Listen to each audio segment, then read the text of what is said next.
pra falar da verdade, eu vim pra falar de Deus. Bom dia, Pai do Senhor Jesus Cristo, seja com todo o povo brasileiro, toda a humanidade, que o mover do Espírito Santo de Deus, em nome do Senhor Jesus Cristo, venha estar se manifestando e consolando todas as pessoas nesse momento de dor, nesse momento de pandemia em todo o mundo. Né? Que a graça de Deus venha estar se manifestando, né? Proposta em Cristo Jesus, na vida de cada irmão em Cristo Jesus. Veja bem, eu sou o pastor Ezequiel Pochalado e primeiramente eu quero esclarecer alguns pontos sobre no meu último vídeo e sobre outros vídeos no qual eu cito, né, que teólogo formado na faculdade de teologia não é pastor, ele é teólogo, e eu não estou errado, tá? Faculdade de teologia forma teólogo, quem forma pastor é o Espírito Santo, através da igreja ou diretamente, tá? E o chamado ele vem de Deus, do Espírito Santo, de Jesus, e não da faculdade de teologia, né? Porque Pedro, quando estava lá vendo aquele lençol cheio de bichos que ele falou, mata e come, Pedro falou, não, porque eu nunca comi coisa impura. Então o Espírito Santo falou, Deus falou através do Espírito Santo, que é o mesmo Deus, né? Não considerareis impuro aquilo que eu purifiquei. Logo depois ele fala, estão aí dois homens que vêm lá da parte de Cornélio, vem da parte de Cornélio, você vai com eles, porque eu os enviei. Então Deus envia pessoas, né? É Deus, o chamado ele é de Deus, não é da faculdade de teologia. Porém, quando eu falo teólogo, que a faculdade forma teólogo e não pastores, que forma pastor é a igreja, através do Espírito Santo, ou diretamente o Espírito Santo por Deus, Deus através do Espírito Santo, pela vontade de Deus, em nome do seu Filho amado Jesus Cristo, eu, em maneira nenhuma, estou querendo ser pejorativo, nem desqualificar os teólogos, nem as faculdades, nem os seminários, tá? É porque eu sei que virou uma febre em nosso país, tá? De todo mundo virar profissão, se formar em teologia e abrir igreja quanto pastor, né? Para poder o quê? Formar membros, membresia, membro de igreja, membro de tribo, para simplesmente com a finalidade de se enriquecer às custas do dinheiro do povo com doutrinas, né, e fábulas judaicas, com as suas exégenes, com as suas homiléticas, com as suas hermenêuticas, com as suas tricotomias, com os seus conceitos teológicos eclesiásticos, segundo o parecer que interessa a eles, e não interessados verdadeiramente em ir lá no profundo da palavra de Deus para formar filhos de Deus, porque Jesus Cristo deu uma ordem lá em Mateus 28, 18, se eu não me engano, ide por todo o mundo e fazei discípulos, ou seja, ensina hoje a ser filhos de Deus, né? Porque ele fala, vós sois filhos, por isso não nos chamamos mais apenas irmãos, mas filhinhos. Então, filhos de Deus em Cristo Jesus. E ao contrário disso, a faculdade de teologia tem formado teólogos com excelências, né? E seminários também formaram teólogos com excelências. Eu não sou nada contra a faculdade de teologia, nem contra ninguém poder estudar, se tiver condição de ser um teólogo eclesiástico, entendeu? Da palavra de Deus. Ou um seminário, muito pelo contrário, eu sou totalmente a favor, porque adquira mais conhecimento, agrega valores para poder tecnicamente, teoricamente, né, didaticamente orientar melhor o povo que vem à igreja, né? Agora, só que daí a ser pastor é outra história. Muitas vezes o teólogo, ele abre a igreja com o pastor, mas a unção, sabe onde é que está? Está naquele velhinho lá no final do banco, de chinela havaiana, com aquela roupinha assim. Muitas vezes ele nem nota isso. Aí vai, não dá oportunidade. Sabe o que acontece? 2 anos, 3 anos a igreja cheia, porque a unção está ali, a arca está ali, entendeu? Não está nele, ele tem a exogese, ele tem a hermenêutica, mas a unção está lá como Levítico, não sair da porta da congregação para que não morras, pois sobre ti está a unção do Senhor. Então a unção é que faz a diferença. E aí quando ele sai, aquela igreja esvazia, entendeu? Aqueles amigos dele de igreja grande que iam lá pregar já não vão mais, entendeu? E ele fica com aquilo vazio, começa a ficar endividado, tem igrejas que até fecha.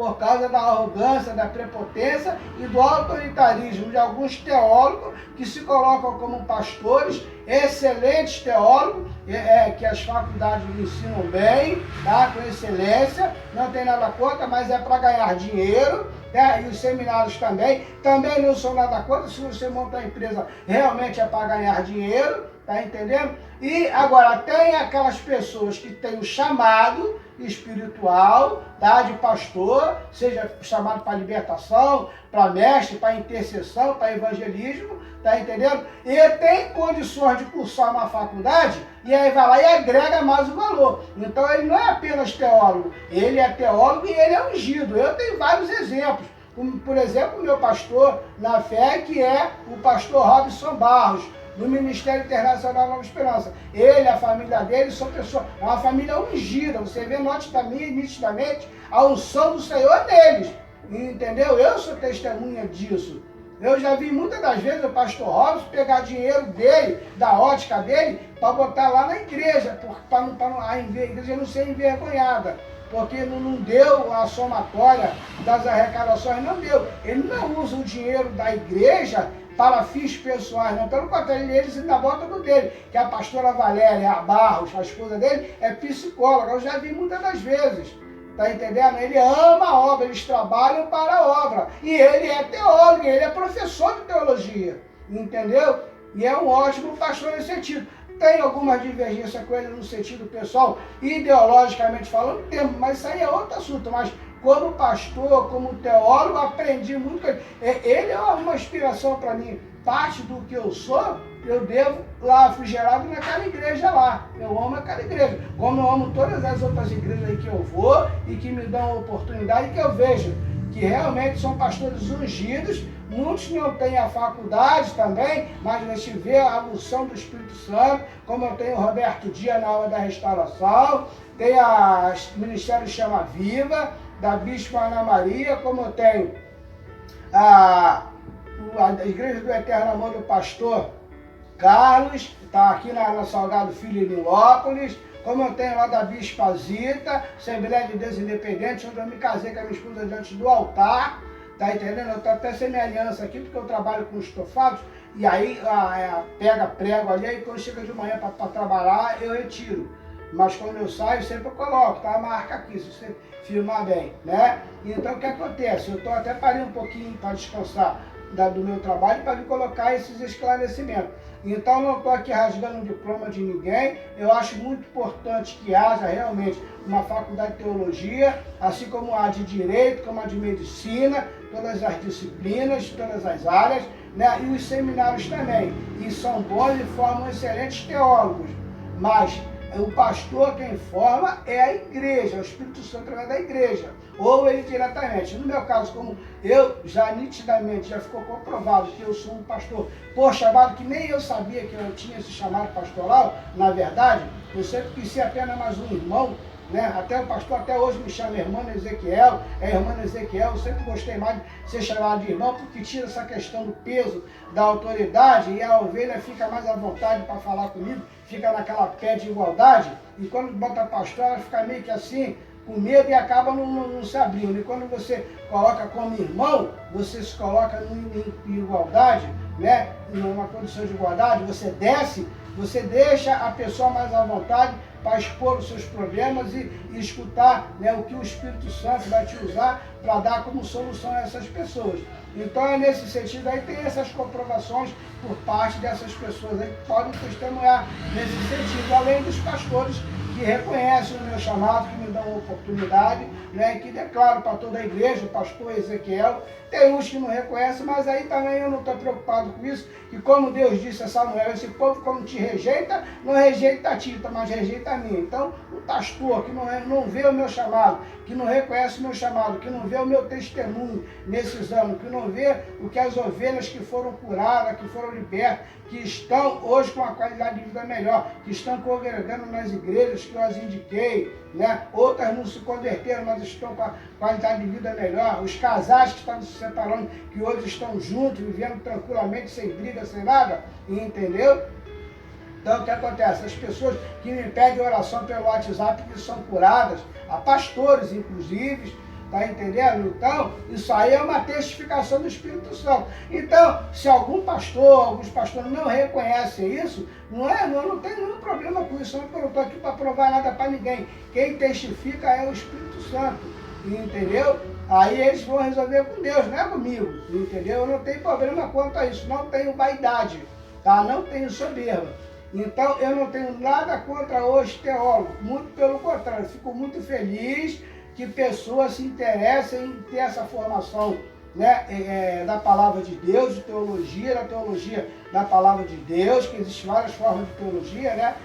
Tem a teologia do direito, né? Porque em direito se fala que se não houvesse discussão em direito, se fosse tudo indiscutível em direito, não precisaria haver a faculdade de direito. Então, o direito ele é discutível. Tanto que ele é discutível que tem que haver uma faculdade, uma universidade, entendeu? Então, nada em direito é indiscutível, né? Você prima, por exemplo, a Constituição, ela fala que todos os direitos são iguais, né? Sem distinção entre homens, mulheres, né? Em sexo, sem distinção de sexo, cor, idade, raça, etnia, condição socioeconômica, condição cultural e social, né? E, no entanto, você tem uma lei Maria da Penha aí, que privilegia a mulher. Ela está indo contra a Constituição, né? Porque não tem que ter lei da mulher, tem que ter uma lei da Constituição, que se o cara bateu na mulher, ele vai responder. Se ele bateu no homem, ele vai bater, ele vai responder. Se a mulher bateu no homem, ela vai responder. Se a mulher bateu numa mulher, ela vai responder. A lei é igual para todos são iguais perante a lei.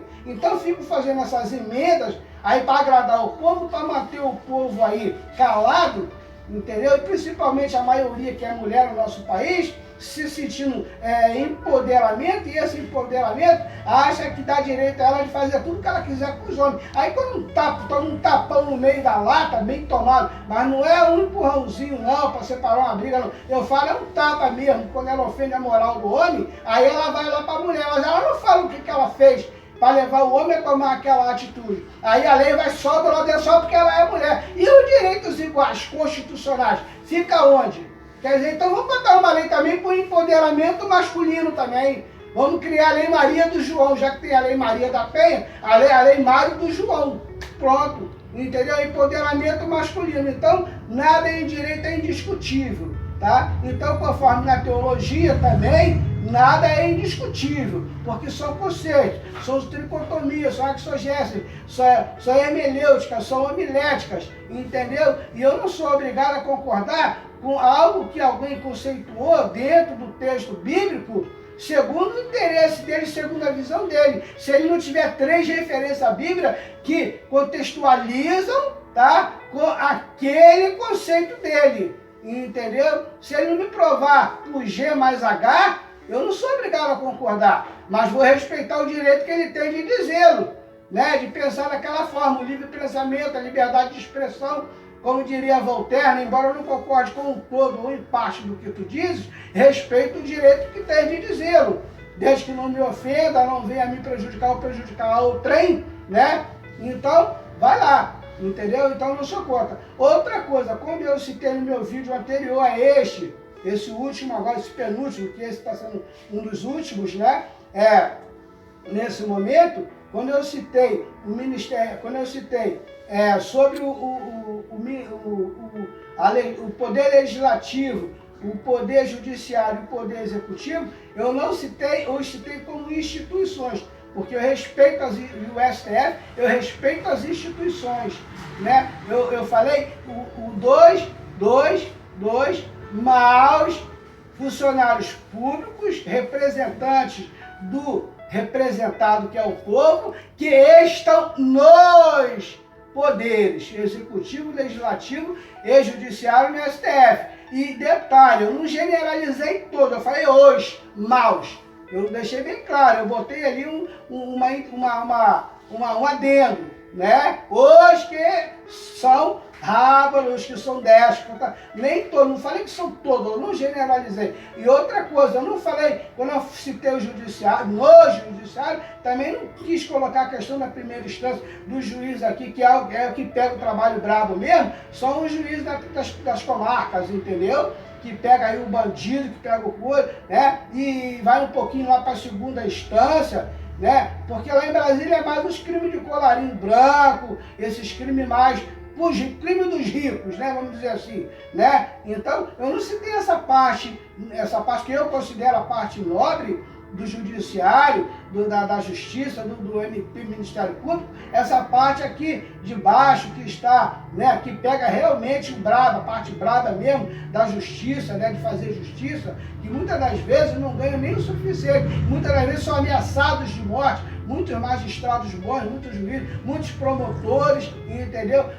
Dando o seu melhor ali no dia a dia, entendeu? Ainda são ameaçados por bandidos, por criminosos, né? Como temos muitas aí, né? Muitas notícias aí de juízo. Mas lá em cima, no alto escalão, lá tem maus desembargadores, como é o fato daquele que rasgou a multa do PM, que ele é soberbo, que ele é arrogante, prepotente, entendeu? Como tem aí outros, aí como o seu Gilmar Mendes, quantas vezes tomou decisões lá que era contra os interesses do povo para proteger os seus indicadores, tá entendendo? E vai por aí afora. Então, eu quero esclarecer isso. Eu não em momento nenhum eu citei o Ministério Público, nem o Poder Judiciário, nem o Poder Legislativo, nem o Poder Executivo, nem o STF. Eu falei os que estão nestas instituições e que são maus gestores, que estão fazendo mal o seu dever de casa.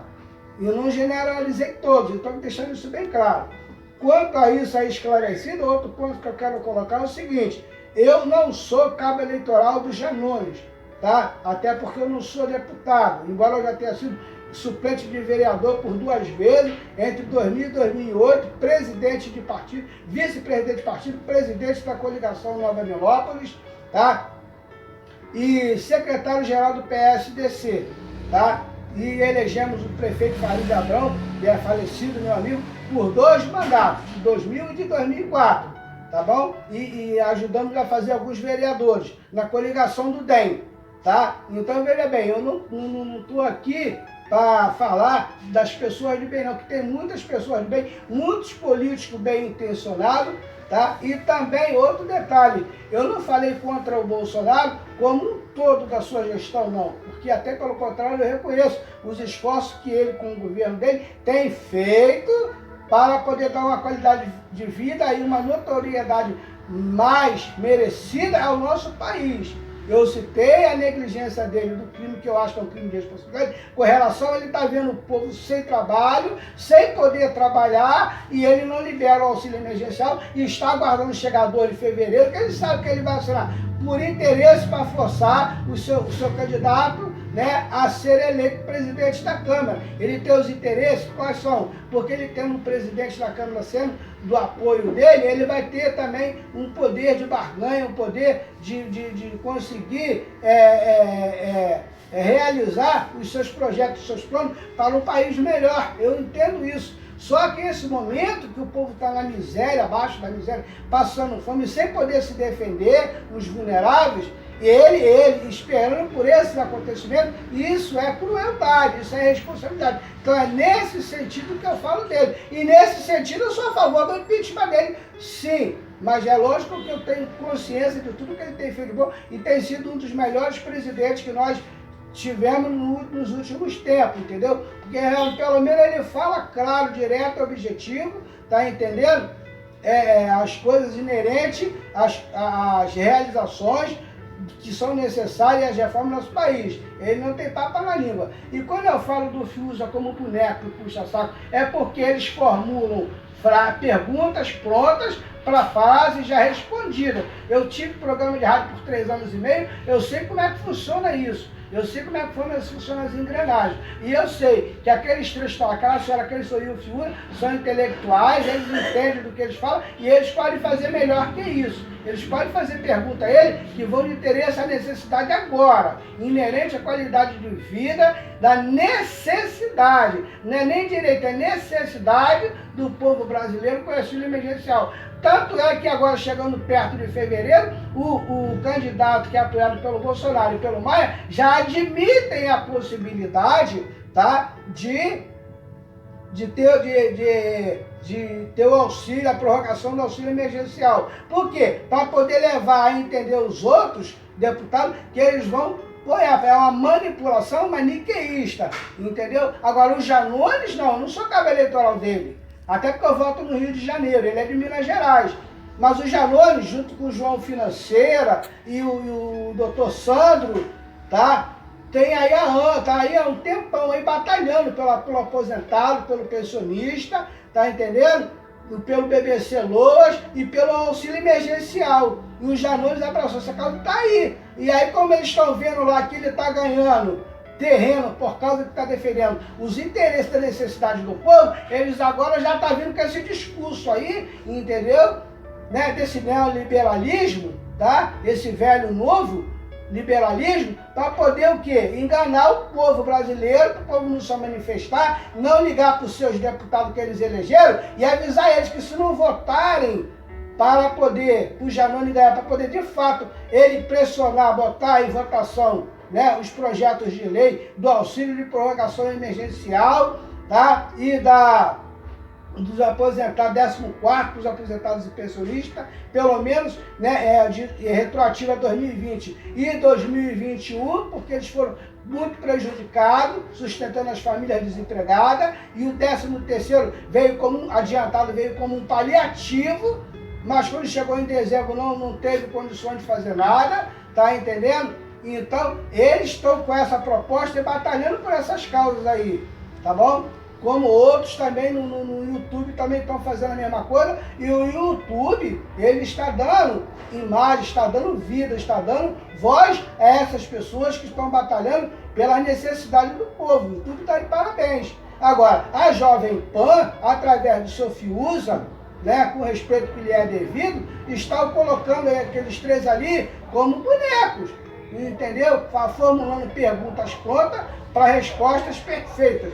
E tirando foto das perguntas que realmente o Bolsonaro precisa responder sobre o que ele vai fazer para sanar essa necessidade, essa calamidade que o povo está vivendo por falta de trabalho e de dinheiro. E que as lojinhas estão fechando, os mercadinhos estão fechando porque não tem quem compre. Não tem quem compre porque está todo mundo em casa, parado, obrigado a ficar em casa, não tem trabalho, entendeu? Por causa do lockdown, por causa disso, daquilo, por medo. Tá entendendo? E não tem dinheiro.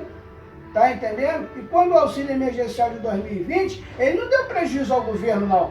Porque o que se foi gasto com aqueles valores todos, foi gasto no mercado, foi gasto nas Casas Bahia, pagando conta de Casa Bahia, conta de luz, de telefone, gás. Ela retornou em ICMS. Tanto que o PIB foi maior do que o de 2019, segundo o próprio Bolsonaro, segundo o próprio governo. Como é que foi um PIB maior do que o de 2019, se estava em pandemia e o governo estava gastando 1 trilhão com o auxílio emergencial? Então não deu prejuízo não, pelo contrário, movimentou a economia dentro do que foi possível e deu lucro, deu superávit. Então o auxílio emergencial ele não dá prejuízo não, tá? E isso dá para recuperar lá na frente. Agora, se o governo vai ter que encontrar soluções para poder arcar com esses custos, qual o problema? O povo pagou pela roubalheira dos que estão há anos no poder, do coronalismo, das fildaguias, entendeu? Dos suzeranos.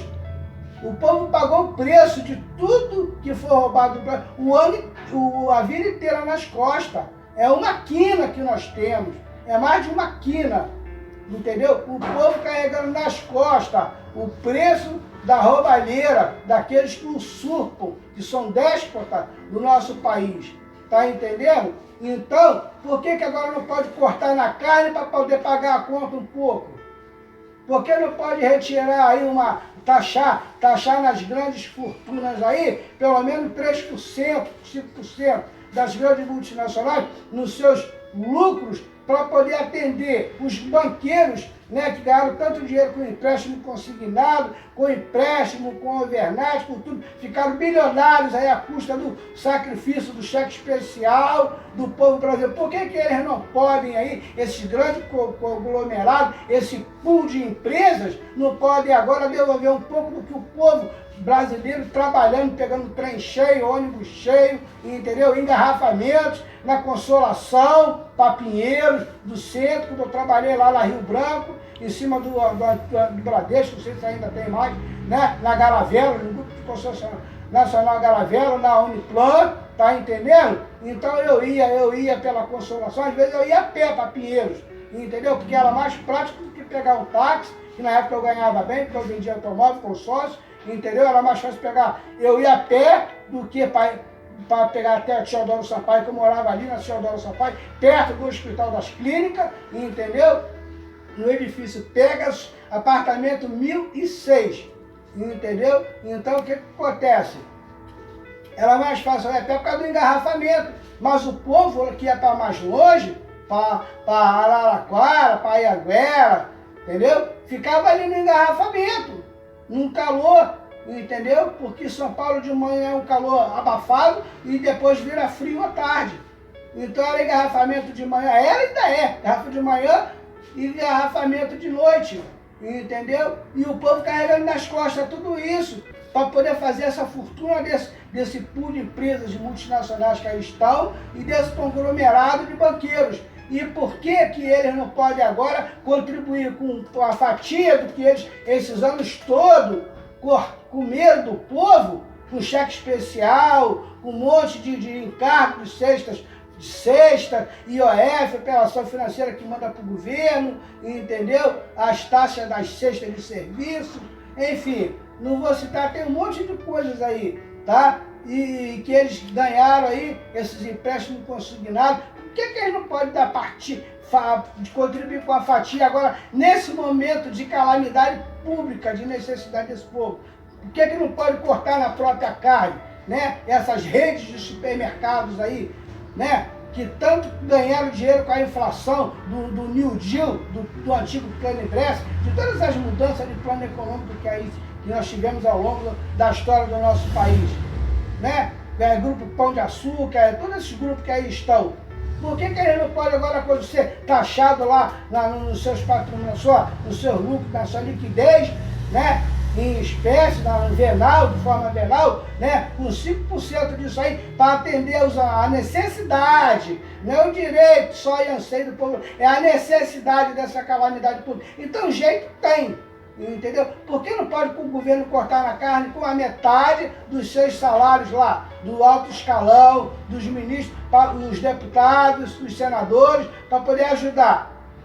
É isso aí, entendeu? Que eu estou colocando, tá? Fica aí com Jesus, a paz do Senhor, tá? A palavra de Deus, como eu falo em pastor, ela diz aqui, no Salmo 107, tá? Rendei graças ao Senhor, entendeu? Então vamos render graças ao Senhor, agradecendo a Ele por ter dado um povo, tá? Lutador, batalhador, que botou vocês tudo milionário ao longo da história do nosso país. E vamos agradecer ao Senhor, devolvendo parte desse lucro, desses milhões, para suprir a necessidade desse momento que o povo brasileiro atravessa. É isso que eu tenho para deixar para vocês, tá? Salmos 107. Pastor Ezequiel para o chamado, fique com Jesus, amém? E você que assistiu esse vídeo aí, se você gostou, deixe o seu like. Se não gostou também, você não é obrigado a concordar com os meus pensamentos, com os meus conceitos, deixe o seu dislike, compartilhe, entendeu? E curta. E se inscreva no meu canal, Ezequiel Reis Maurinho, no YouTube.